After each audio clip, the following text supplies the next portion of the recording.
गई इंदिये सुकाये, जोगे वेदे कसाय नाणेय, संयम दंसन लेसा, भविया सम्मत सन्नी आहारे, गुणजीवा पज्जती, पाना सन्नाय मग्गणा ओय, उव ओगो वियकमसो, विसंतु परुवणा भणिया, झाणाविय पज्जाविय, जाय कुलकोडी संजू आसवे, गहना दियेण भणिया, कमेण 24 ठाणानी. अंतिम शासन नायक 1008 भगवान महावीर स्वामी की जय. द्वादशांग श्रुत देवी की जय. स्वाध्याय कक्ष संपेपर्यंत आपणा सर्वांना चतुर्विध आहाराचा त्याग असणार आहे. जीव 24 ठाण प्ररूपणा आपण बघतो आहे आणि 24 ठाण प्ररूपणेमध्ये गुणस्थानांची चर्चा मी सांगोपांग बघितली. 14व्या गुणस्थानापर्यंत आपण आलो आणि कशा प्रकारे अयोग केवली भगवान सिद्ध अवस्थेला प्राप्त होतात. शेवटच्या उपांत्य समयामध्ये 72 प्रकृतींचा नाश करतात आणि अंत्य समयामध्ये 12 किंवा 13 प्रकृतींचा नाश करून सिद्ध परमेष्ठी पदाला प्राप्त होतात. त्याचप्रमाणे अर्हंत अवस्था प्राप्त होताना एकूण 63 प्रकृतींचा क्षय करून 13वं गुणस्थान अर्हंत परमेष्ठी पद ते प्राप्त करत असतात. ही सगळी चर्चा ज्या वेळेला भक्ती काव्य आम्ही वाचतो, भक्ती काव्यामध्ये हे येतं, पण त्याचे आम्हाला संदर्भ पूर्ण माहिती नसतात आणि ज्या वेळेला कर्णानुयोग आम्ही बघतो त्यावेळेला त्या भक्ती काव्याचा देखील संदर्भ सहित अर्थ आम्हाला प्राप्त होतो. आणि म्हणून या कर्णानुयोगाचा अभ्यास आपल्याला थोडाफार प्रमाणामध्ये कार्यकारी असणार आहे. आता आपण मूळ प्रकरणावर येऊ. आमचं प्रकरण सुरू होतं गुणस्थानामध्ये आश्रवांच्या प्रत्ययांचं विवरण. आपण पुस्तकात 3 चार्ट दिलेले आहे, विशेष त्यांनी माहिती दिलेली आहे, पण हा चार्ट आपण आश्रव त्रिभंगी रूपामध्ये बघतो आहे. त्रिभंगी याचा अर्थ की आश्रवाचे 3 भंग आम्हाला पाहिजे. एक म्हणजे आश्रव त्या गुणस्थानात किती प्रत्ययांनी होतो ते पाहायचंय. त्या गुणस्थानामध्ये काही काही आश्रवाचे प्रत्यय असे असणार आहे की त्यांनी आश्रव तिथे होणारच नाहीये, त्याला म्हणायचं अनाश्रव. आणि काही आश्रवांच्या प्रत्ययांची विच्छुत्ती होणार आहे, त्याला म्हणायचं आश्रव विच्छुत्ती. म्हणजे त्या गुणस्थानात आश्रव होईल त्या प्रत्ययानी, पण पुढच्या गुणस्थानात आश्रव होणार नाही. अशी ही आश्रव त्रिभंगी आम्ही या चार्टच्या माध्यमातून बघतो आहे. याच्यामध्ये 2 उल्लेखनीय चार्ट आपण समाविष्ट करू शकतो, एक अनाश्रवाचा आणि एक आश्रव विच्छुत्तीचा. विशेष विवरण पुस्तकामध्ये बाकी दिलेलंच आहे, फक्त या 2 दृष्टीतून आम्हाला हा चार्ट अभ्यासायचा आहे. जसं आपण पहिल्या गुणस्थानात बघितलेलं होतं की पहिल्या गुणस्थानामध्ये जीवाला 57 पैकी किती कर्म आश्रव होऊ शकतो, तर आपण पाहिलं होतं 55 प्रकृती, 55 आश्रवाची प्रत्यय त्या ठिकाणी विद्यमान आहे. कर्म प्रकृती नाही म्हणायचं, आश्रवाचे प्रत्यय त्या ठिकाणी 55 विद्यमान आहे. 57 प्रकारे जीवाला आश्रव संभवनीय आहे, पण पहिल्या गुणस्थानात कोणत्याही जीवाला 57 प्रकारांनी आश्रव होतच नाही. याचं कारण असं की त्या गुणस्थानात आश्रव न होणारे 2 योगाचे कारण आहे. आश्रव द्विक, की या आश्रव द्विकचा कधीही उदय पहिल्या 5 गुणस्थानापर्यंत जीवाला असणारच नाही. या आश्रव द्विकचा उदय फक्त आणि फक्त 6व्या गुणस्थानातील जीवांनाच, आणि तेही ज्यांना आहारक वृद्धी प्राप्त झालेली आहे अशाच मुनिराजांना उपयोग कर्त्यावेळी. जर त्यांनी उपयोग केला नाही तरीही त्यांची ती प्रकृती पुढे नष्ट होईल. उपयोग केला तर त्यांना 6व्या गुणस्थानात उपयोग होतो आणि त्या 6व्या गुणस्थानातच आश्रवद्विक ही प्रत्यय त्या ठिकाणी जीवाला संभवनीय आहे. म्हणून पहिल्या गुणस्थानापासून 5व्या गुणस्थानापर्यंत या 2 योगानी होणारा आश्रव कोणत्याही जीवाला असणार नाही आणि 7च्या पुढे देखील कोणत्याही जीवाला या आश्रवद्विकचा उदय असणार नाही किंवा ते प्रत्यय असणार नाही. पण 5व्या गुणस्थानापर्यंत याला अनाश्रवात टाकायचं, याची आश्रव विच्छुत्ती करता येत नाही. कारण 6व्या गुणस्थानात याचा उदय येणार आहे, उदय येऊ शकतो. म्हणून पहिल्या 5 गुणस्थानात याला अनाश्रव या प्रत्ययात टाकायचं आणि 7च्या पुढे आता 6व्या गुणस्थानापासून पुढे 7व्यापासून उदय म्हणजे प्रत्यय राहणारच नाहीये ते. म्हणून या 6व्या गुणस्थानातच त्याला आश्रव विच्छुत्तीत टाकायचं. तर अशा प्रकारे त्या गुणस्थानाच्या पुढे त्याने होणारा आश्रव असणार नाही, म्हणून त्या प्रत्ययाला आश्रवाच्या विच्छुत्तीत टाकायचं असणार आहे. तर या रीतीने ही त्रिभंगी आपल्याला बघायची आहे. पहिला आपण बघितलेला आहे की मिथ्यात्व गुणस्थान आणि मिथ्यात्व गुणस्थानामध्ये नाना जीवांच्या अपेक्षेने मिथ्यात्व 12 प्रकारच्या अविरती, नंतर 25 कषाय आणि 13 योग मॅक्झिमम असू शकतात. एका जीवाला तर 13 योग असणार नाही. समजा नरक आणि तिर्यंच गतीचा जीव आहे तर त्याला तर औदारिक किंवा औदारिक मिश्र असेल. जर देवगती किंवा नरक गतीमध्ये जाणारा जीव असेल तर त्याला वैक्रियक मिश्र विग्रह गतीत आणि तिथे गेल्यावर वैक्रियक काय योग राहील. नंतर कारमाण काय योग देखील अनाहरक अवस्थेमध्ये जीवाला असू शकतो. आणि 9 योगाचे जे 4 मनोयोग आणि 4 वचन योग पाहिले तर हे 3 गतीतील जीवांना तर सगळ्यांना असणार आहे. कारण 3 गतीतील जीव तर संज्ञी पंचेंद्रियच असणार आहे. मनुष्य गती, देवगती आणि नरक गती. आणि तिर्यंच गतीमध्ये मात्र या आश्रवाचे सगळेच्या सगळे प्रत्यय राहणार नाही. जर आम्ही एकेंद्रिय जीवाच्या अपेक्षेने हे प्रत्यय पाहिले मिथ्यात्व गुणस्थानात तर त्यामधून आम्हाला सरळ सरळ योगामधून आम्हाला 4 वचनाचे, 4 मनाचे हे कमी करावे लागतील आणि त्या ठिकाणी लावू शकू आम्ही तर औदारिक, औदारिक मिश्र आणि कारमाण. आणि तेही औदारिक मिश्र आणि कारमाण फक्त विग्रह गतीमध्ये कारमाण, शरीर पर्याप्ती पूर्ण होईपर्यंत मिश्र आणि नंतर पूर्ण आयुष्यभर औदारिक कायोग. अशा प्रकारे एकंद्रियात लावावे लागतात. म्हणजे योगाचे प्रत्यय अशा रीतीने बदलत राहतील. म्हणून नाना जीवांच्या अपेक्षेने जर पाहिलं तर आम्हाला या ठिकाणी पहिल्या गुणस्थानात 55 तऱ्हेनी आश्रवाची प्रत्यय दिसतात. म्हणून त्या ठिकाणी सांगितलं की आश्रव के प्रत्यय किती पहिल्या गुणस्थानात तर 55. आणि आता विचार करायचा आहे की पहिल्या गुणस्थानामध्ये आश्रव विच्छुत्ती कितीची होणार आहे. तर हा भाग आपण बघितलेला आहे. पहिल्या गुणस्थानात आश्रव विच्छुत्ती 5 मिथ्यात्वाची होणार आहे. कारण पहिल्याच गुणस्थानात मिथ्यात्वानी होणारा आश्रव आहे. पहिल्या गुणस्थानात आश्रव आता त्या मिथ्यात्वानी होणारा संपलेला आहे. याचं कारण मिथ्यात्व कर्माची उदय विच्छुत्ती पहिल्या गुणस्थानात आहे. म्हणून मिथ्यात्वाचे जे 5 भेद सांगितलेले आहे त्याची देखील इथे पहिल्या आश्रव प्रत्ययाची इथे देखील विच्छुत्ती झालेली आहे. म्हणून 5 टकले आपण आश्रव विच्छुत्तीमध्ये. आहारक द्विकनी इथे बंध होणार नाही म्हणून त्याला आश्रव विच्छुत्ती न म्हणता पुढे बंध होणार आहे हे लक्षात घेऊन त्याला इथे अनाश्रवात टाकायचं. म्हणून 3 कॉलम मध्ये 2 आश्रवद्विक अनाश्रवामध्ये आणि 5 या ठिकाणी मिथ्यात्वाची आश्रव विच्छुत्ती आणि 55 प्रत्यय या ठिकाणी अस्ति आहे रूपाने जीवाजवळ असणार आहे.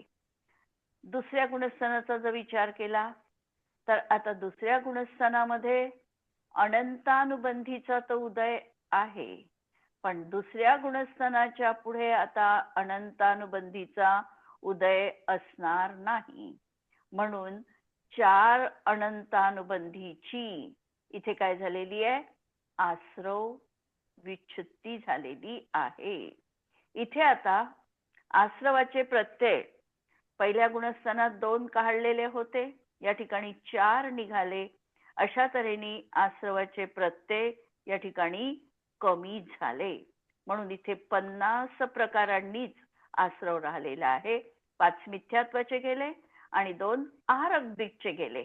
अशा प्रकारे 50 प्रकारे इथे आश्रवाचे प्रत्यय आहे आणि 7 अनाश्रवात टाकले. 7 कोणते? तर 5 मिथ्यात्वाचे आणि प्लस 2 आहारकद्विकचे असे 7 अनाश्रवात टाकायचे आणि 4 अनंतानुबंधीची इथे आश्रव विच्छुत्ती लावायची. कठीण वाटतंय का हे प्रकरण? थोडं वाटेलही कदाचित कठीण, पहिल्यांदा कदाचित ऐकतोय हे तर कठीणही वाटू शकेल, पण थोडं आपल्याला विचारांना चालना देण्यासाठी थोडं हे लक्षात घेणं पण गरजेचं आहे. ताई पहिल्या त्या याच्यात दृष्टीने 55 नाही झाले ना हो. 12 झाले ना पण अविरती सांगितल्या, 15 कषाय आणि 13 योग, तर 55 नाही आणि झाले ना ते. 5 मिथ्यात्व आहे ना तिथे. 25 कषाय, 25 कषाय. हो ना, 25 कषाय. कषाय, हा. 25 कषाय, 13 योग आणि हा. 12 अविरती. आणि 5 25 मिथ्यात्व. 25. अच्छा, 5 ते तर आपण निश्चितीमध्ये टाकले ना. विच्छुत्तीचा अर्थ काय? त्या गुणस्थानात आहे, हा. पुढच्यात नाही लावायचं. अच्छा, म्हणजे याच्यात 5 घ्यायचे का आश्रव मध्ये? हो हो, अच्छा. पहिल्या गुणस्थानात आहे ना मिथ्यात्व. अच्छा. आश्रव विच्छुत्तीचा अर्थच म्हणून पहिल्यांदा मी सांगितला की त्या गुणस्थानात त्यांनी होणारा आश्रव आहे, त्याच्या पुढच्या गुणस्थानात नाहीये. हा, म्हणून पहिल्या गुणस्थानात 5. म्हणजे विच्छुत्तीमध्ये पण 5 मिथ्यात्व आले आणि आश्रव प्रत्ययामध्ये 5 आले का? हो हो. अच्छा, हा, ठीक आहे ठीक आहे. मग याच्यातलेच आपल्याला काढायचे आहे ना, 55 मधलेच काढायचे आपल्याला विच्छुत्तीत. हा हा. मग आता ते कोणते काढले? तर 5 मिथ्यात्व काढलं पहिल्या गुणस्थानात. हो, ठीक आहे ठीक आहे. आता दुसऱ्यामध्ये आल्यानंतर काय झालेलं आहे की आता इथे अनंतानुबंधीची आश्रव विच्छुत्ती झाली. म्हणजे इथे आश्रव आणि अनंतानुबंधीचा आश्रव इथपर्यंत आहे, तिसऱ्यापासून नाही. म्हणून दुसऱ्या गुणस्थानामध्ये 50 झाले. 50 मध्ये कोणत्या? तर 12 अविरती, नंतर कषायाचे 25ही भेद आहे, इथे अनंतानुबंधी सहित 25ही भेद आहे आणि 13 प्रकारचा योग आहे. असे हे 50 प्रकारे आश्रव आहे. आणि इथे ज्या आपण 5 प्रकृती काढल्या होत्या त्या आणि अनाश्रवातल्या 2 अशा मिळून 7 प्रकृती इथे अनाश्रवात टाकायच्या. म्हणजे या 2ची टोटल, आश्रव विच्छुत्ती आणि अनाश्रवाची टोटल पुढच्यासाठी आपल्याला ती संख्या घ्यायची आहे. म्हणून 5 आणि 2 प्लस 7 अशा प्रकारे 7 मध्ये अनाश्रव आले.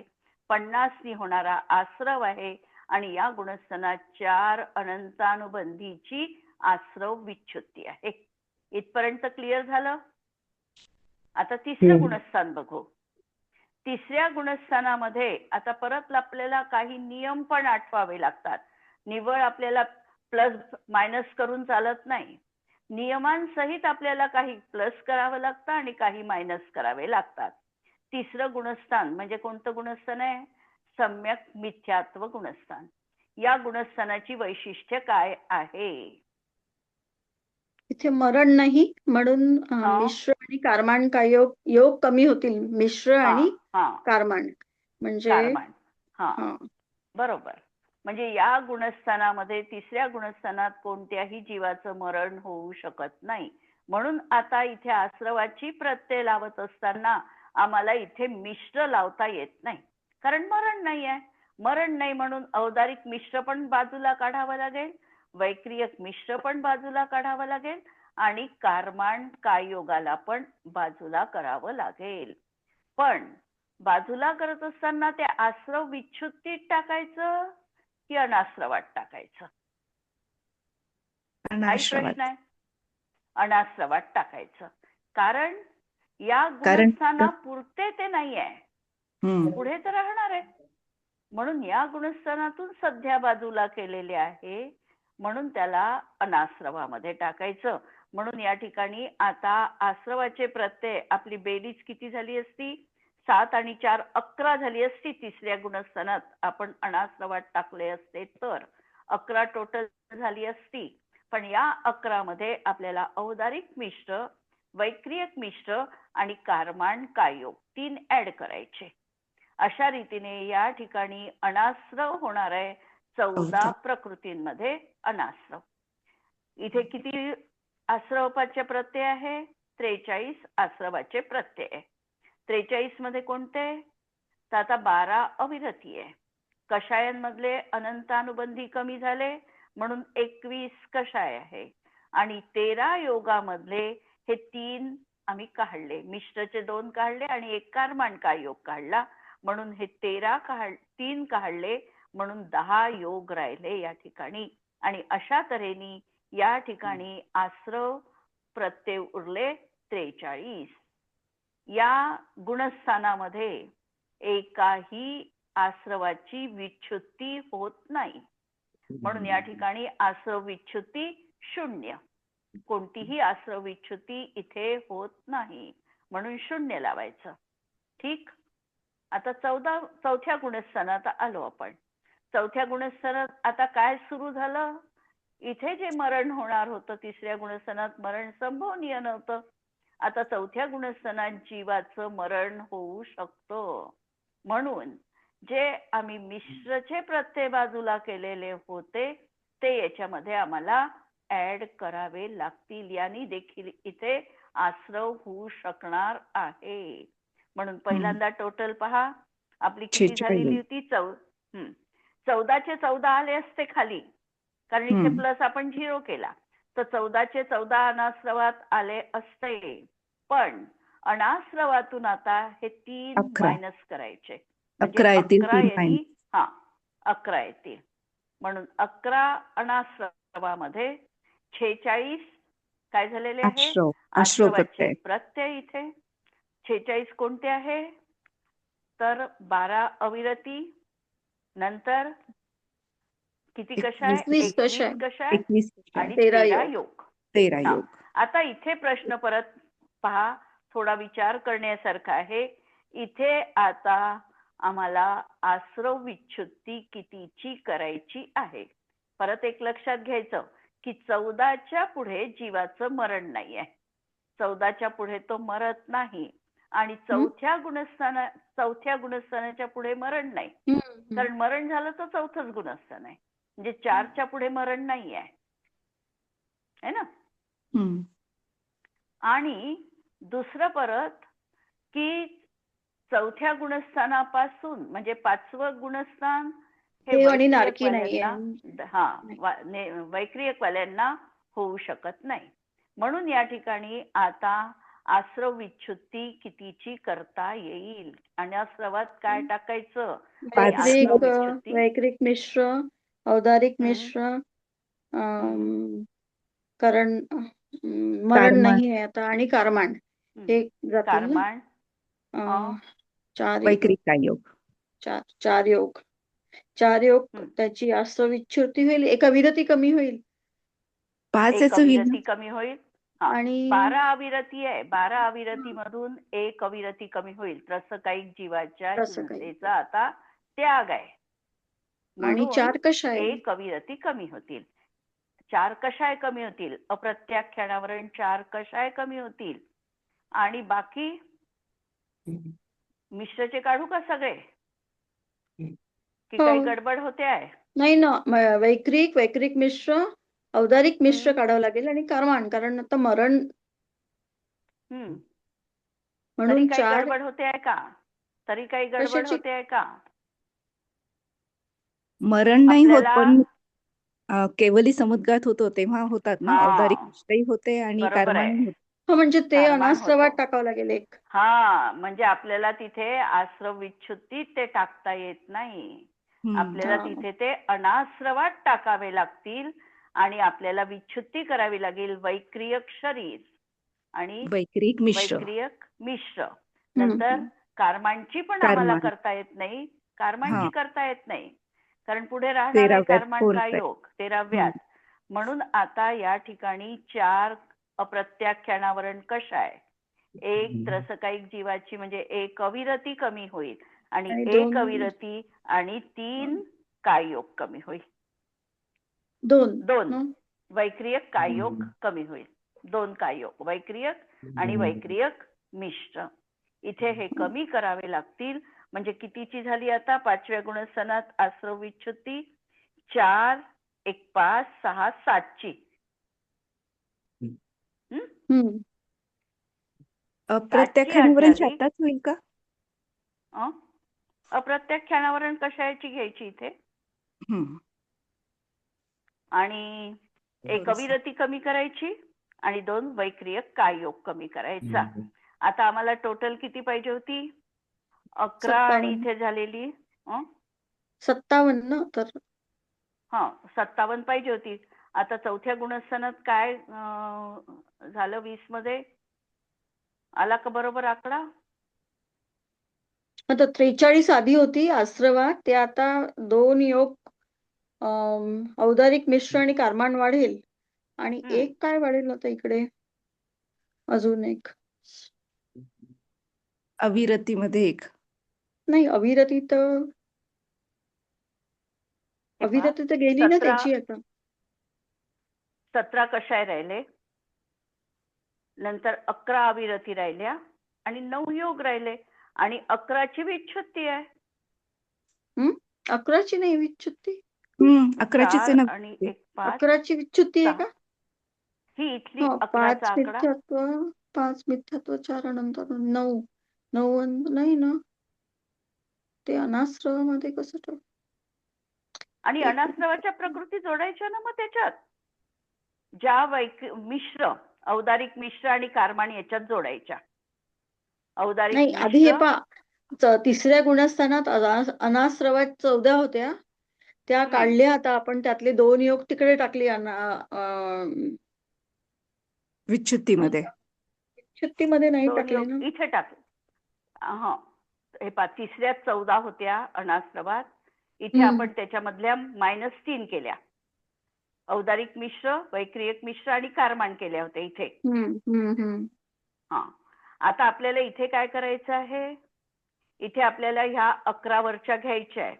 11 मध्ये आपल्याला ऍड करायच्या आहे 4 आणि 2 6 आणि 1 7 म्हणजे झाले 18 आणि 18 मध्ये आता वैक्रियक मिश्र, औदारिक मिश्र आणि कारमान कायोग जोडायचा आहे अनाश्रवात, कारण तो पुढे राहणार आहे. इथे आश्रव विच्छुत्ती कितीची आहे? आश्रव विच्छुत्ती 4 5 आपल्याला 4 आणि 2 6 आणि 1 7ची 7ची आहे आश्रव विच्छुत्ती. अच्छा. आणि हे 2 जोडायचे आपल्याला इथे वैक्रियक मिश्र आणि कारमान कायोग हा जोडायचा. म्हणजे अशा तऱ्हेने हा आकडा आलाय 20चा. आणि इथे मग 37ची आश्रवाचे प्रत्यय राहिले आणि 17 कशाय, 11 अविरती आणि 9 योग. क्लिअर दर्शना? नाही ना. आश्रवात किती राहतील आता? आश्रवामध्ये 37. 17 आणि कशाय, 11 अनाश्रवामध्ये अविरती. नाही. अनाश्रवामध्ये आपल्याला 20 टाकायच्या. 20 वरच्या 11. हे पहा, आता आश्रवामध्ये 11 अविरती आहे. नाही, 12 अविरती घ्यावं लागेल ना आपल्याला. 12 अविरती घ्यावं लागेल. इथे आपल्याला 20 आकडा पाहिजे आहे ना. हा 37 नाही ना. आश्रवामध्ये आता सध्या तर त्याला 12 ही अविरती आहे, ते जातील. आश्रव विच्छुत्तीमध्ये एक जाणार आहे, एक अविरती जाणार आहे ना. एकच 12 अविरती आहेच आणि 11 अविरती 11 अविरती आहे. नाही ना, सध्या तर आश्रवाचे प्रत्यय 46 राहतील ना. हे 12 अविरती 12 अविरती, 21 कषाय आणि 13 योग. तर किती हा, होतात हे? हे कधी 5, 25, चौथ्या गुणस्थानात 46. 46 हा, हा चौ- चौथ्या मा- गुणस्थानात. चौथ्या गुणस्थानात. आता हा. पाचव्याचा विचार कर. पाचव्यामध्ये 37 नाही, मला आश्रवाचे प्रत्यय इथेच हे दिले. क्लिअर करायचं आहे की इथे 46 प्रकृती आश्रवात झाल्या, अनाश्रवात किती झाल्या मग? अनाश्रवात 11. आश्रवात 11. मग 11 म्हणजे 5 मिथ्यात्व, 4 अनंतानुबंधी आणि आहारक असं. हा, हो. हो. आणि आहारक आश्रव द्विक. विच्युती कोणाकोणाची झाली? एक तर आश्रव सकाळी विच्युती झाली ती 4 अविरतीची अप्रत्याख्यानावरण. हा 4 अप्रत्याख्यानावरण. वैक्रिक एक द्विक. त्रसकायिक जीवाची अविरती, म्हणजे एक अविरती कमी करायची, एकच. म्हणजे आणि 7ची वैक्रियक झाली. द्विक. म्हणजे वैक्रियक 7ची झाली. द्विक. हो. 4 आणि 2 6 आणि 1 7ची. बरोबर. मग आता आता हे 2 11 आणि योग 7 18 झाले असते. हो. 11 नाही, मग हे आणि 2 7 योग 18 कुठे झाले टाकले असते. आपण? 2 योग मग कुठे टाकले 2 मिश्राचे? योग आता टाकायचे, अनाश्रवात पुढच्या ह्याच्यात टाकायचे, अच्छा. पाचव्यात हा टाकायचे. हा हा हा ठीक. चौथ्यात नाही. इथपर्यंत चौथ्यापर्यंत क्लिअर झाला. आता 2 योग पाचव्यात टाकायचे, कारण पहिल्या ह्याच्यात आहे ना तिथे. म्हणून पाचव्यामध्ये आता टाकताना आपल्याला औदारिक मिश्र आणि कारमान आणि 11 आणि 7 18 आणि 2 20. हं. बरोबर. हो. 20 अनाश्रव आणि होतील इथे. हा 20 अनाश्रवात हं. म्हणजे आणि 37 37 आश्रवाचे प्रत्यय. आश्रवात. हा, आश्रवाचे प्रत्यय. हा, त्याच्यात आणि आता 37 इथे मध्ये कोणते आले? 11 11 अविरती, आणि 17 अप्रत्याख्यानावरण गेले, आणि 9. म्हणून हा 17 कशाय? 17 11 कषाय. हा. 9 अविरती योग. राहिल्या हा. आणि 9 योग राहिले. हं? हं. हम्म. आता इथे पुढे काय करायचं? आता इथे प्रमत्त 4 संयत 6वं प्रत्याख्यान. गुणस्थान येणार आहे. हा, हम्म. आता या ठिकाणी 11 आणि 21 20 31 झाले असते. इथली तर विच्युती झाली ना पाचव्याची. आहारक द्विक 11. आता येतील ना? हा, आता इथे आहारक द्विक 2 येणार आहे. म्हणून या ठिकाणी अनाश्रवामधून आपल्याला ते 2 वजा करायचे. म्हणून या ठिकाणी आश्रवाचे प्रत्यय राहतील 33 आणि आश्रव 24 आणि 13 कशाय? अविरती गेल्या इथे आता पूर्ण. म्हणून 11 पण अविरती बाजूला केल्या, म्हणजे 11 अविरतीची इथे आश्रव विच्युती आहे. पण म्हणजे 11ची आश्रव विच्युती झाली. ठीक आहे. पहा 5व्या नंबरचं कोष्टक. 20 अनाश्रवात, 37 आश्रवाच्या प्रत्ययामध्ये, आणि इथे आश्रव विच्युती होणार आहे 11 अविरतीची. ह्या ज्या 11 आहे त्या, आणि 4 प्रत्याख्यानाची.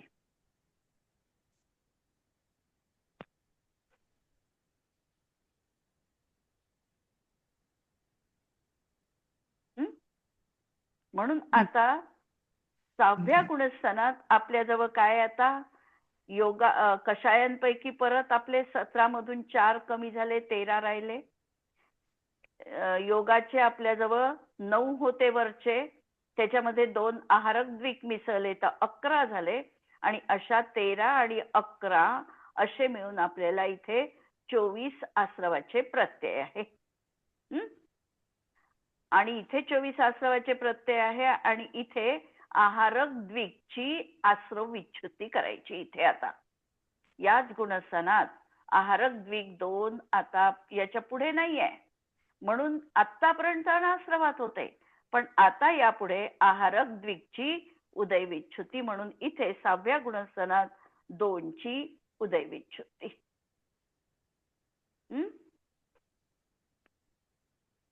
आता पुढचं कोष्टक सोपं आहे. 2ची इथे झाली उदय आश्रव विच्युती. मग आता 7व्या गुणस्थानात आला. 7व्या त्या दिवशी आपण गुणस्थानात पाहिलं होतं की 33. 5ही शरीराचा उदय राहू शकतो. मग आता इथे आहारक दिकची जर आपण उदय विच्युती केली तर मग ते योग आहे, म्हणजे शरीर हा नाही, हा योग हा शरीर योग नाही, हा पण योग मग आहे. आता हा योग आहे. आपल्याला आपल्याला या ठिकाणी योगानी होणारे, म्हणजे आपले जे आश्रवाचे प्रत्यय मिथ्यात्व, अविरती, कषाय आणि योग, या 57 प्रकारांचा त्रिभंगी लावायची आहे. आपला हम्म. आता शरीर वगैरे नामकर्माचा, तो नामकर्माचा भेद आहे. नागपळवाचा त्याच्याशी भेद आम्हाला आहे. इथे पाहायचं नाही, ते नाही हम्म. पाहायचं आम्हाला इथे. हे आम्हाला 57 प्रकारात मध्येच आश्रव, अनाश्रव आणि आश्रव विच्छुत्ती लावायची. हम्म. त्याच्यामुळे आता इथे कशाने, इथे कोणत्या इथे योगाने योगाचीच आश्रव आहे? हा, इथे कोणत्या योगाने आश्रव आहे? तर आहारक शरीर आणि आहारक अंगोपांग यांनी होणारा आश्रव आहे, हे लावायचं. म्हणजे जसं आपण औदारिक शरीर आणि औदारिक मिश्रणी होणारा आश्रव आहे, त्याप्रमाणे इथे आहारक शरीर आणि आहारक मिश्र, आहारक अंगोपांग म्हणजे मिश्र यांनी होणारा आश्रव आहे, हे लावायचं. आता शरीराचं ते शरीर नामकर्म राहील, नामकर्माचा भेद आहे, तो आत्ता पाहायचा नाही याच्यात. मग आता इथपर्यंत क्लिअर झालं का? 7व्या गुणस्थानापर्यंत क्लिअर झालं. आता 7व्या गुणस्थानापासून आता आहारक द्विकनी आता आश्रव होणारच नाही, कारण आहारक पुतळा फक्त 6व्या आणि 7व्या गुणस्थानातच निघतो. म्हणून 5 पर्यंत जे अनाश्रवामध्ये होतं ते आता 6व्यामध्ये आम्ही आश्रव विच्छुत्तीत टाकलं, कारण त्याच्या पुढे आता तो पुतळा निघणारच नाही. म्हणून त्याला इथे त्याची आश्रव विच्छुत्ती केली द्विकची. मग आता 8व्या गुणस्थानात कसं झालं? 8व्या गुणस्थानामध्ये परत आमचे आता जे काही हे होते त्याच्यामध्ये तसंच्या तसं कायम राहिलं, कारण 8व्या गुणस्थानात कोणताही प्रत्यय कमी होत नाही. 8व्या गुणस्थानात कषायही तेवढेच राहतात आणि योगही तेवढेच राहतात जेवढे 7व्या गुणस्थानात होते. म्हणून 8व्या आणि 7व्या गुणस्थानात सेम कंडिशन आहे. 35 अनाश्रवात आहे आणि किती 22 आश्रवामध्ये प्रत्ययात आहे. आणि या ठिकाणी आता 8व्या गुणस्थानामध्ये आल्यानंतर 13 कषायांपैकी 6 हास्यादी कषायांची आश्रव विच्छुत्ती होते. म्हणजे 6 यांनी होणारा आता आश्रव होत नाही. हास्य, रती, अरती, शोक, भय आणि जुगुप्सा. वेद अजून आहे म्हणून 6 इथे काढायचे. म्हणून आता 9व्या गुणस्थानामध्ये उरले 7 कषाय. कोणते? 4 संज्वलन आणि 3 वेद आणि योगाचे 9. आणि इथेच आता आश्रव 9व्या गुणस्थानामध्ये मोठी प्रक्रिया आहे, त्याचे 6-7 भाग केलेले आहे. आणि या 6-7 भागामध्ये एक पहिल्यांदा वेद जातो, पहिल्यांदा नपुंसक वेद, स्त्री वेद, पुरुष वेद आणि नंतर क्रोध, मान, माया आणि लोभ राहतो. तर अशा प्रकारे कमी करत करत 10व्या गुणस्थानात आता या ठिकाणी म्हणजे 9व्या गुणस्थानात 6 आणि 3 याची आश्रव विच्छुत्ती करायची. आणि 10व्या गुणस्थानात येईपर्यंत आता फक्त 1 कषाय आणि 9 योग राहिलेले आहे. आणि म्हणून इथे परत कषायाची पण आश्रव विच्छुत्ती करायची 9व्या गुणस्थानात. 9व्या गुणस्थानात कषायांची आश्रव विच्छुत्ती करायची नाही 10व्या गुणस्थानात, कारण 10व्या गुणस्थानापर्यंत सूक्ष्म लोभ आहे. म्हणून 10व्यामध्ये लोभाची पण आश्रव विच्छुत्ती करायची, म्हणजे कषायाची पण इथे आश्रव विच्छुत्ती होईल. आणि योगामुळे होणारा फक्त आश्रव 11 पासून पुढच्या गुणस्थानात राहील. इथपर्यंत क्लिअर आहे? पुढचं 7 पासून पुढचं कोष्टक सोपं आहे. फक्त थोडं 5व्या 4थ्यातच आपल्याला कन्फ्युजन आहे. 4थं 5वं 6व्यामध्ये, कारण काढावं लागतात, मिसळावं लागतात म्हणून. बाकी तर फक्त प्लस मायनस करणं आहे. आता इथपर्यंत क्लिअर झालंय?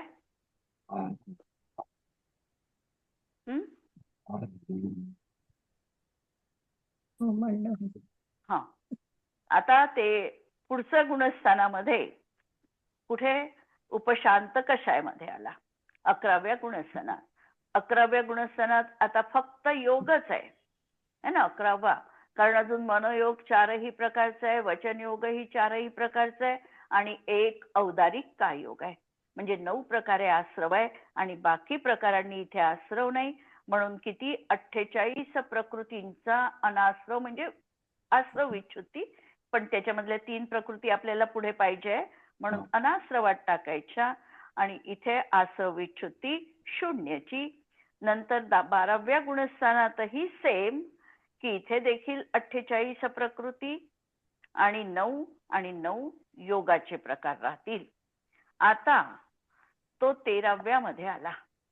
13व्या मध्ये काय झालेलं आहे आता, जर ते केवली भगवान केवली समुद्घात करणारे असतील तर त्यांना आश्रवाचे प्रत्यय औदारिक मिश्र आणि कारमाण कायोग संभवनीय आहे आणि म्हणून त्यांना बाकीचे जरी कमी झाले त्या ठिकाणी 2 मनोयोग राहणार आहे 2 वचनयोग राहणार आहे तरी देखील इथे मात्र काय योगामध्ये मिश्र आणि कारमाण वाढून 7 प्रकारचा योगानी होणारा आश्रव राहील आणि 12व्या गुणस्थानामध्ये 2 मनोयोग आणि 2 वचन योग यांची आश्रव विच्छुत्ती होईल.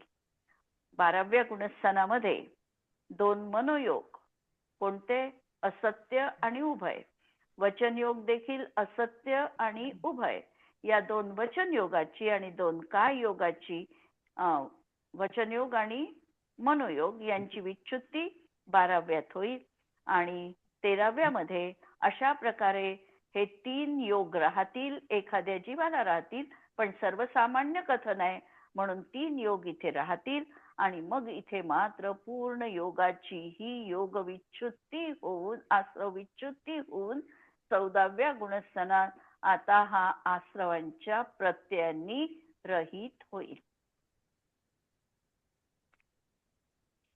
ठीक आहे, परत एकदा पाहाल लावून चार्ट. नाही समजलं तर परत आपण उद्याला पाहू, समजलं तर मग पुढे जाऊ, नाही समजलं यावर काही असेल तर उद्याला त्याची चर्चा करू, थोडं व्यवस्थित शांततेने पाहाल. ठीक आहे. जिनवाणी के ज्ञान ते तुझे लोकानो जिनवाणी मस्तक नमो सदा देतो. नमो अरिहंताणं नमो सिद्धाणं नमो आयर्याणं नमो उज्जायाणं नमो लोये सव्वसाहुणं. सर्वांना जय जिनेंद्र.